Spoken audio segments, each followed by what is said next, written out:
कल जब मैंने वो फोटो इलेक्ट्रिक फैक्ट और उसकी डेरिवेशन जो है वो की थी, ठीक है, वो हमने कंप्लीट कर लिया था। Now I will move ahead to thermal radiations.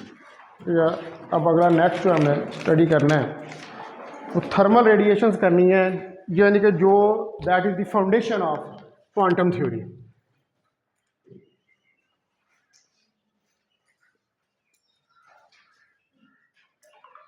तो थर्मल रेडिएशंस, चूंकि थर्मल से इसका नाम है, थर्मल मीन इसका तल्लक हीट से है, ठीक है।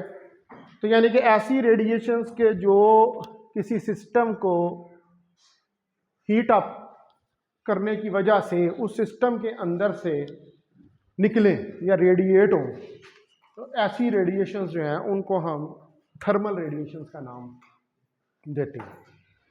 तो एक्चुअली जो क्वांटम थ्योरी की बिगिनिंग थी उसके अंदर सबसे पहले जो थर्मल रेडिएशंस निकल रही थी उनके ही सबसे बड़ा प्रॉब्लम था कि जो थर्मल रेडिएशंस किसी ऑब्जेक्ट के अंदर से एमिट होती हैं, अब उनका जो स्पेक्ट्रम बनता है वो स्पेक्ट्रम जो है वो क्लासिकल मैकेनिक्स से एक्सप्लेन नहीं हो पा रहा,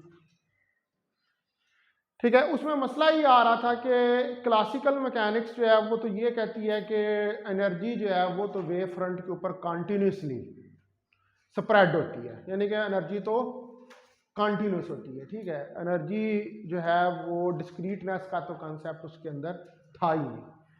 तो जब रेडिएशन, ये साइंटिस्ट ने इसको ऑब्जर्व करना शुरू किया, जिसमें रिलीजन था, वीन्स, ठीक है, एंड के ऊपर मैक्स प्लैंक ने आके इसके अंदर मॉडिफिकेशन की थी।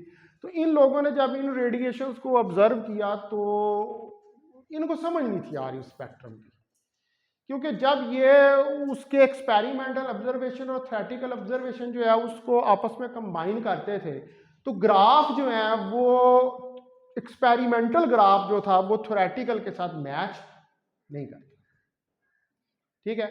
अब क्लासिकल मैकेनिक्स की रूह से इस चीज को देखें तो क्लासिकल मैकेनिक्स जो है वो तो ये कहती है कि अगर वेवलेंथ जो भी निकल रही हैं रेडिएटेड बॉडी के अंदर से वो सब की वेवलेंथ एक जैसी है, तमाम रेडिएशन जो निकल रही हैं वो एक ही वेवलेंथ की निकल रही हैं। तो अगर एक ही वेवलेंथ की निकल रही हैं तो फिर रेडिएशन आपको डिफरेंट कलर की क्यों नजर आती है? क्योंकि कलर का ताल्लुक तो वेवलेंथ से होता है, ऐसी ही बात है। तो फिर आपको डिफरेंट कलर्स क्यों नजर आते हैं? अच्छा, फिर दूसरा मसला उसके अंदर ये था कि अगर ये निकल रही है तो कोई अगर लॉन्ग निकल रही है तो फिर सिर्फ लॉन्ग ही निकलनी चाहिए, लॉन्ग वेवलेंथ की। अगर शॉर्ट वेवलेंथ की निकल रही हैं तो फिर शॉर्ट वेवलेंथ की निकलनी चाहिए। लेकिन मसला ये हो रहा था कि जब हम ग्राफ प्लॉट करते थे तो उसमें लॉन्ग और शॉर्ट दोनों की आती है, ठीक है, दोनों ही वेवलेंथ प्रेजेंट थी। यानी कि अब आपके पास जो 7 कलर का स्पेक्ट्रम होता है और 7 कलर के स्पेक्ट्रम में रेड से आप शुरू होते हैं और रेड से लेकर वाइट तक आप जाते हैं, ठीक है। तो रेड कलर जो होता है उसकी वेवलेंथ सबसे ज्यादा होती है और वाइट कलर जो होता है उसकी वेवलेंथ सबसे कम होती है। तो फिर हम क्लासिकल मैकेनिक्स को तो या क्लासिकल थ्योरी को तो यहाँ पर यूज नहीं कर सकते। क्लासिकल थ्योरी के मुताबिक तो फिर एक ही कलर होना चाहिए, ठीक है, जो नजर आए। वो तो कहते हैं ना एनर्जी स्प्रेड यूनिफॉर्मली स्प्रेड है किसी वेव फ्रंट के ऊपर। तो ये एक बहुत बड़ा मसला था इसका, ये थर्मल रेडिएशंस का। यहाँ से एक्चुअली जो क्वांटम थ्योरी है ना उसका आगाज होना शुरू हुआ था। उनको समझ नहीं थी आ रही कि हम किस तरह ये रेडिएशंस का जो बिहेवियर है इसको एक्सप्लेन कर पाए। तो अब कोई भी जो ऑब्जेक्ट होता है जिसको हम देखते हैं, किसी ऑब्जेक्ट को हम क्यों देख पाते हैं? क्योंकि उस ऑब्जेक्ट के ऊपर लाइट पड़ती है और उस ऑब्जेक्ट से लाइट जो है वो रिफ्लेक्ट होती है। तो जब रिफ्लेक्ट होती है तो वो ऑब्जेक्ट जो है वो आपको नजर आता है, यानी कि वो रेडिएशन जो होती हैं वो आपको नजर आती हैं। तो जो हायर टेम्परेचर है इसके ऊपर बॉडीज जो है वो ग्लो करती हैं एट द हायर टेम्परेचर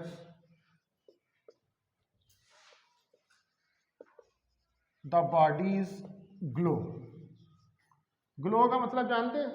चमकना, चमकना शुरू कर देती हैं, ठीक है, किसमें? डार्क के अंदर, अंधेरे में।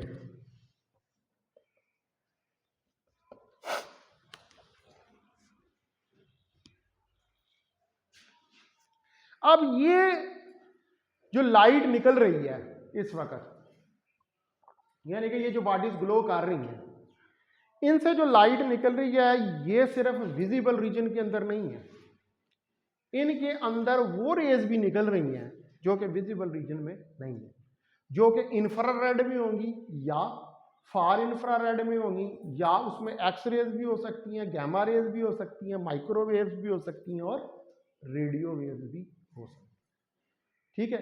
तो मतलब मुख्तलिफ वेवलेंथ की रेडिएशन जो हैं वो निकल रही हैं, एक वेवलेंथ की नहीं है, डिफरेंट है। जब बॉडी ग्लो कर रही है, एक तो वो है जो विजिबल आपको नजर आ रही है, चमक रही है, मिसाल के तौर पर ये ट्यूबलाइट जल रही है, ये इसके अंदर से ये वेवलेंथ जो है ये वाइट कलर का आपको ये नजर आ रहा है, ये वेवलेंथ नजर आ रही है, ये ग्लो कर रही है, चमक रही है, लेकिन इसके अंदर दूसरी वेवलेंथ भी प्रेजेंट है,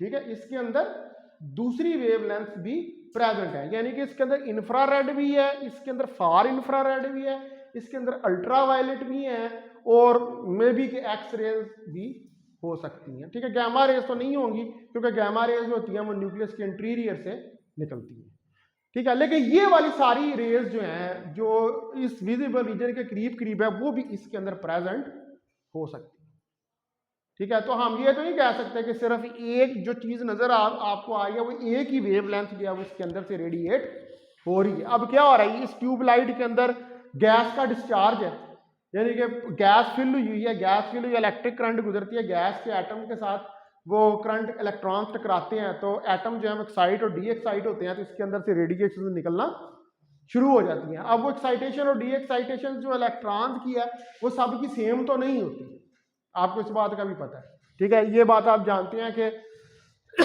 जब ये अगर न्यूक्लियस है और इसकी सराउंडिंग के अंदर इलेक्ट्रॉन जो है वो अगर रिवॉल्व कर रहे हैं, तो सपोज करें अगर ये इलेक्ट्रॉन इधर है तो ये यहाँ से यहाँ पर जंप करे और फिर वापस जाए तो तब भी रेडिएशन निकलेगी, ठीक है। अगर इधर एक इलेक्ट्रॉन है वो यहाँ से यहाँ आके जंप करे और फिर वापस जाए तो तब भी रेडिएशन निकलेगी। एक और आप इसके अंदर लेवल बना दें, इधर इलेक्ट्रॉन है, इधर जाता है, इधर वापस आता है, तो तब भी रेडिएशन निकलेंगी। तो ये तो सारी एनर्जी स्टेट्स ही डिफरेंट, ठीक है। तो जब एनर्जी स्टेट्स ही सारी डिफरेंट हैं तो फिर रेडिएशन का एक तरह की हो सकती है, ठीक है। वो जारी बात है, वो इन ट्रांजिशंस के नतीजे में जो रेडिएशंस निकलेंगी वो रेडिएशंस भी जो हैं वो डिफरेंट रीजन्स के अंदर जो है वो लाई करेंगे। तो such bodies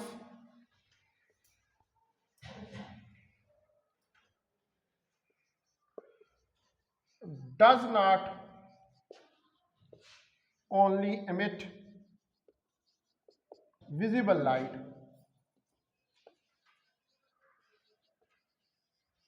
but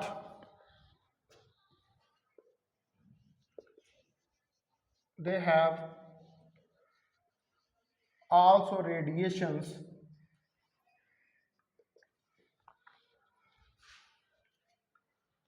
in the region of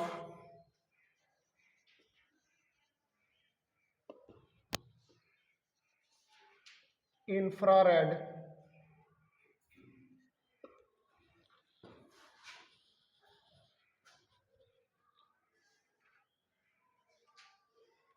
and ultraviolet, ठीक है। तो इंफ्रारेड, अल्ट्रावायलेट और बाकी रीजन भी उसके अंदर आ सकते हैं of spectrum of radiation,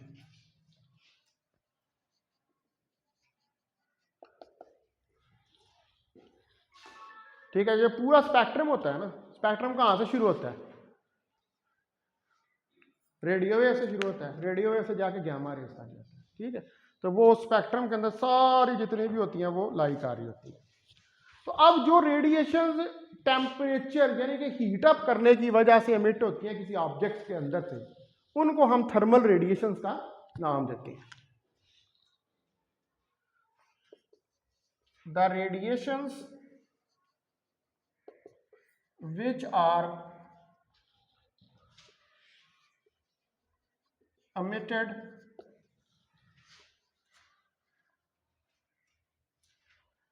from the object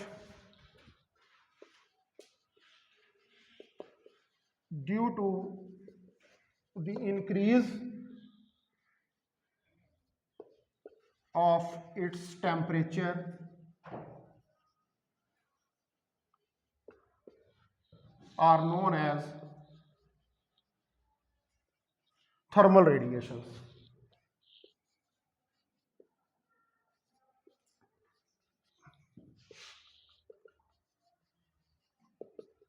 तो इनको आप थर्मल रेडिएशंस का नाम देते हैं, जो टेम्परेचर की वजह से या हीट की वजह से प्रोड्यूस होती हैं। तो अब जितनी बॉडीज होती हैं वो ना सिर्फ रेडिएशंस को एमिट करती हैं बल्कि वो रेडिएशंस को अब्जॉर्ब भी करती हैं।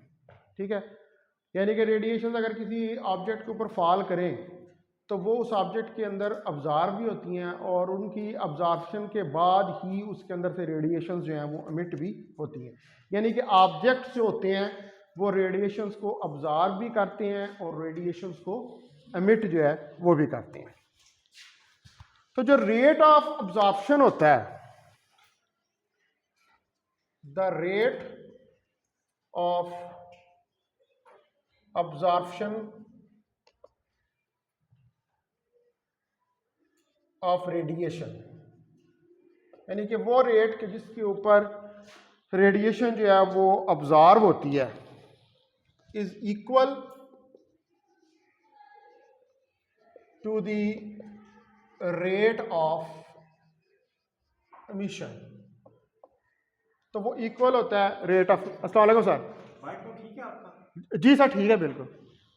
तो दी रेट क्यों भाई ठीक ही है वाइट बोर्ड में, और थोड़ा सा नीचे लगा हुआ है, वैसे झुकना पड़ता है ज़्यादा। रेट ऑफ एमिशन, तो जो रेट ऑफ एब्जॉर्प्शन रेडिएशन है ये इक्वल, यानी कि जितनी रेडिएशंस अब्जॉर्ब हुई हैं उतनी ही रेडिएशंस एमिट पे, जिस रेट पे अब्जॉर्ब हुई हैं उसी रेट पे एमिट भी होंगी। तो रेट ऑफ एब्जॉर्प्शन रेडिएशन जो है इक्वल है रेट ऑफ एमिशन के, and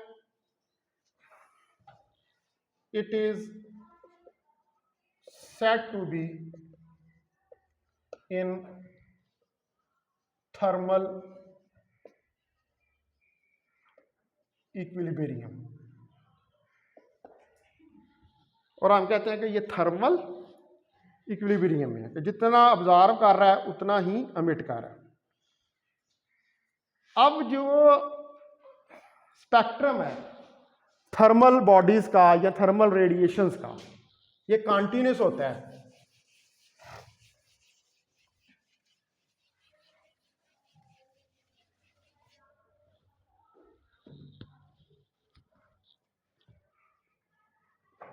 the spectrum of thermal radiations is continuous. तो जो स्पेक्ट्रम है थर्मल रेडिएशंस का वो कंटिन्यूस होता है। और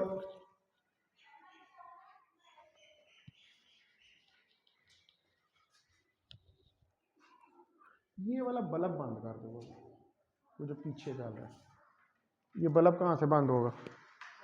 इधर से ही होगा बंद, इसकी शेड आ रहा है।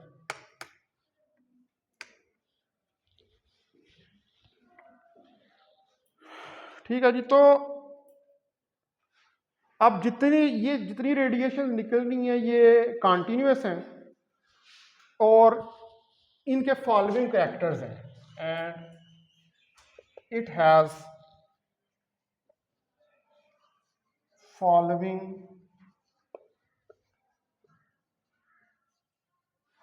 कैरेक्टर्स, या आप कह रहे हैं following properties.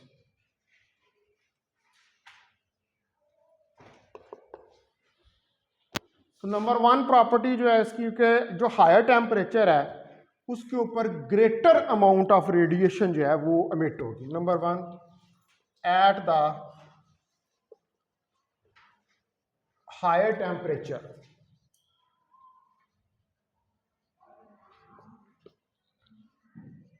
the greater amount of radiation will be emitted.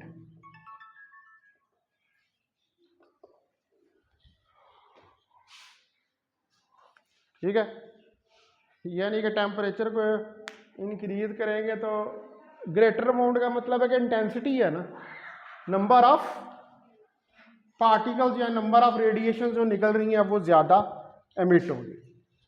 तो दूसरा करैक्टर इसका ये मैं क्लासिकल की अभी बात कर रहा हूँ। ठीक है, ये क्लासिकल के करैक्टरिस्टिक्स हैं। द हायर द टेम्परेचर, अब जितना हायर आप टेम्परेचर करते जाएंगे तो जो वेव लेंथ है, the wave length of the radiation becomes shorter. जितना टेम्परेचर इंक्रीज हो जाता जाएगा वेव लेंथ शॉर्टर हो जाएगी। और जो कलर है बॉडी का, it shifts from bright red and the colour of body shifts from bright red to white heat.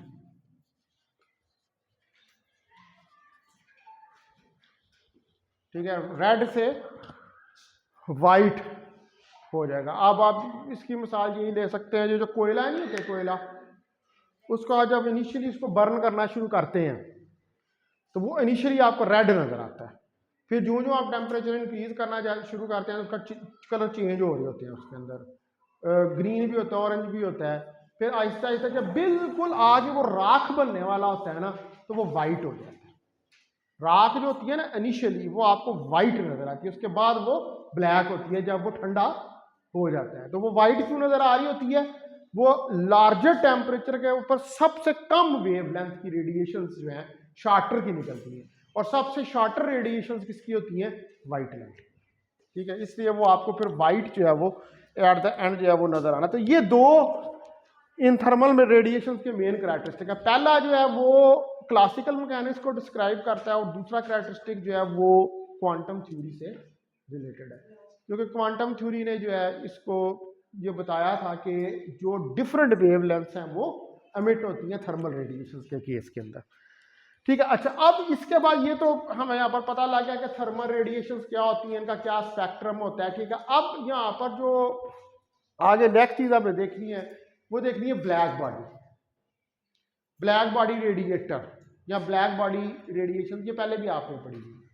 Black body जो होती है ये बेसिकली आइडियल रेडिएटर होता है या अब्जॉर्बर होता है। इसका मतलब ये होता है कि ब्लैक बॉडी जो है ये ऐसी बॉडी है कि आप जितनी रेडिएशंस इसके ऊपर फॉल करते हैं वो सारी की सारी रेडिएशंस ये अब्जॉर्व कर लेता है, और जितनी रेडिएशंस ये अब्जॉर्व करता है उतनी ही फिर ये एमिट करता है।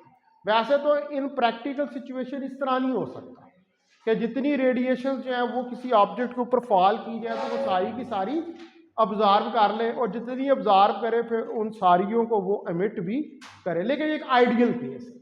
ठीक है, ये एक आइडियल बॉडी है जो जितनी रेडिएशन इसके ऊपर आप फॉल करें उन सब को अब्जॉर्व कर लेती है, और जितनों को अब्जॉर्व करती है उतनों को ही रेडिएट भी करती है। ठीक है, तो नेक्स्ट है हमारा black body radiator, black body radiator. तो ये ब्लैक बॉडी जो है बेसिकली क्या है, ये एक आइडियल बॉडी है।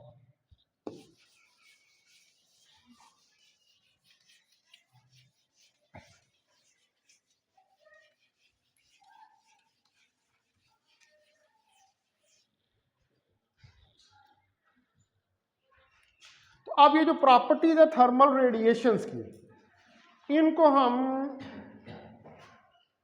समझ सकते हैं by introducing the ideal radiator. और वो जो आइडियल रेडिएटर है उसको हम क्या कहते हैं? Black body radiator. The ideal radiator is known as black body radiator.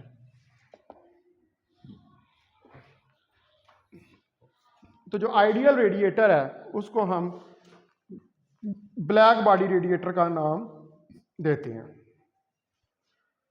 अब आइडियल रेडिएटर जो है वो आप कैसे हासिल करेंगे? सपोज करें कि मेरे पास ये एक ब्लैक बॉडी है, ठीक है। इस ब्लैक बॉडी के अंदर ये एक कैविटी,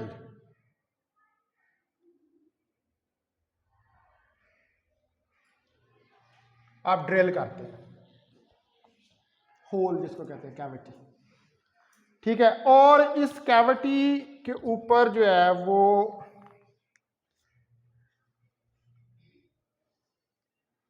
ये लाइट फॉल करती है। अब ये जो लाइट फॉल करेगी, ठीक है, मैं अगर इसको कहूँ कि इसको सीधा ले जाऊं, यहाँ पर टकराएगी, ठीक है, यहाँ से इधर रिफ्लेक्ट होगी, इस तरफ जाएगी, फिर इस तरफ जाएगी और इसी के अंदर वो रिफ्लेक्ट होती रहेगी, इस कैविटी की वॉल्स के साथ टकराती रहेगी, ठीक है। ये जो चीज है ये क्या है? ये एक कैविटी रेडिएटर है और ये ऑर्फिस है। ऑर्फिस कहते हैं कैविटी को या होल को।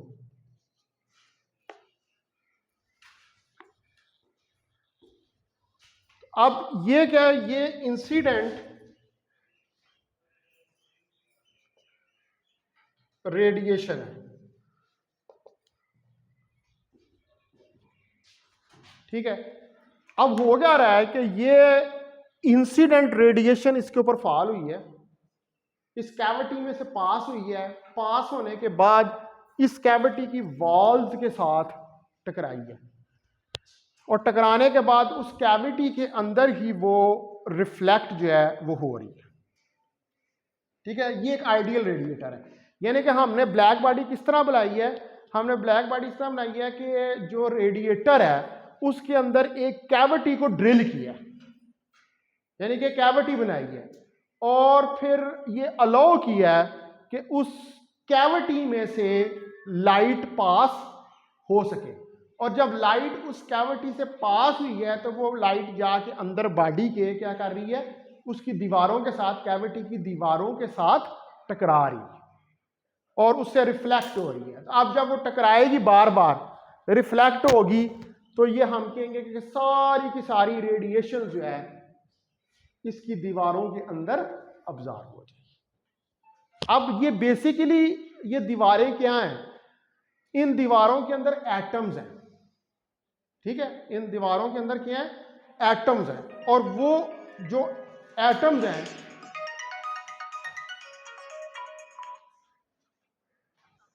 हेलो अस्सलाम वालेकुम जी, जी मैं बोल रहा हूँ जी, अल्हम्दुलिल्लाह, शुक्र अल्लाह का। जी जी मैं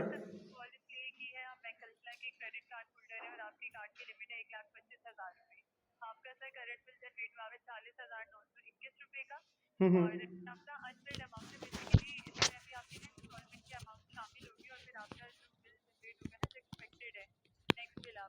हम्म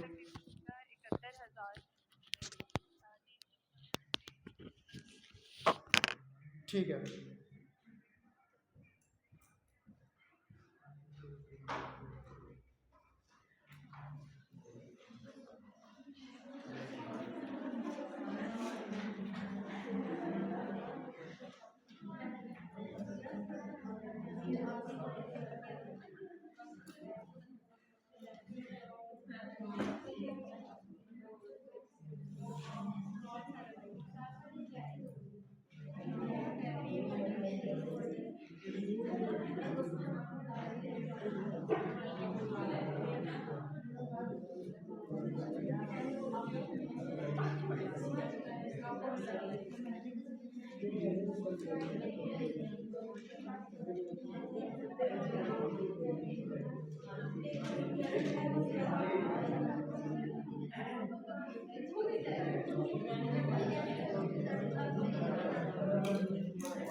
तो इधर देखो।